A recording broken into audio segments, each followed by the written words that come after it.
Good morning বন্ধুরা, আমি আমার নতুন ব্লগ শুরু করছি আমার মেয়ের ঘুম ভাঙানো দিয়ে। বেলা 9টা বেজে গেছে। অনেক চেষ্টার পর আমার মেয়ের ঘুমটা ভাঙলো অবশেষে। আমি ব্রেকফাস্ট বানাতে চলে গেলাম। এখানে দুধ গরম করে নিচ্ছি, ড্রাই ফ্রুট দিয়ে দিলাম। আজকে বললো বর্নভিটা আবার হরলিক্স দুটো মিক্স করেই খাবে, তাই আজকে বড়লোকি একটা মিল্কশেক বানিয়ে দিলাম ওর জন্য। আর ও খাবে আর আমি দেখবো, তা তো আর হতে পারে না, তাই আমার জন্যও বানিয়ে নিলাম। আর বানিয়ে নিলাম ডিম সিদ্ধ।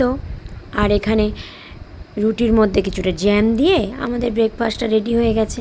এবার আমরা খাওয়া দাওয়ার পালা, আমরা খাওয়া দাওয়া স্টার্ট করে দিয়েছি। খাওয়া দাওয়া কমপ্লিট করা হয়ে গেছে। হওয়ার পরে আমার বাড়িতে আজকে একটা গেস্ট আসবে, অনেক বড় গেস্ট। কে জানো? আমার একটু পরেই ব্লগে আমার দেখতে পাবে। তার নাম হলো স্নেহারানী। সে আমার বাড়ির পাশেই থাকে। আজকে আমাদের বাড়িতে ইনভাইট তার খাওয়া দাওয়ার। আমি আজকে দুপুরে রান্না করেছি ভাত, ডাল, একটু চিকেন ছিল। আমার মেয়ে তো একা একা খেয়ে নিয়েছে, যেহেতু আজকে স্নেহারানীকে খাইয়ে দিতে হবে।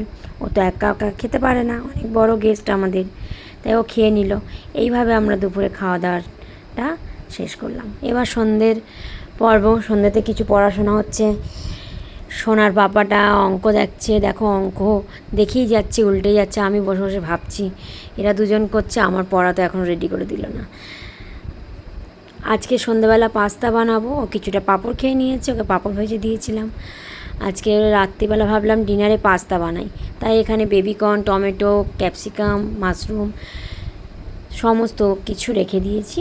চিলি ফ্লেক্স রয়েছে কিছুটা, মেয়োনিজ, বাটার, পাস্তা মশলা, সমস্ত কিছু দিয়ে আমি পাস্তাটা বানাচ্ছি। দেখো, প্রথমে আমি পাস্তাটা মিক্স করে নিয়েছি, পাস্তা মশলা দিচ্ছি, অরগ্যানো দিয়েছি, চিলি ফ্লেক্স দিয়েছি, আর বাটার দিয়েছি, মেয়োনিজ দিয়েছি, আরও কত কী দিয়েছি। এখন আমি এই ছোটো ব্লকে তো সবাইকে বলতে পারবো না, তবে খুব টেস্টি হয়েছিল পাস্তাটা।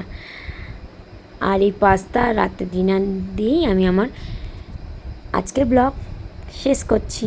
সবাই ভালো থাকবেন। Good night.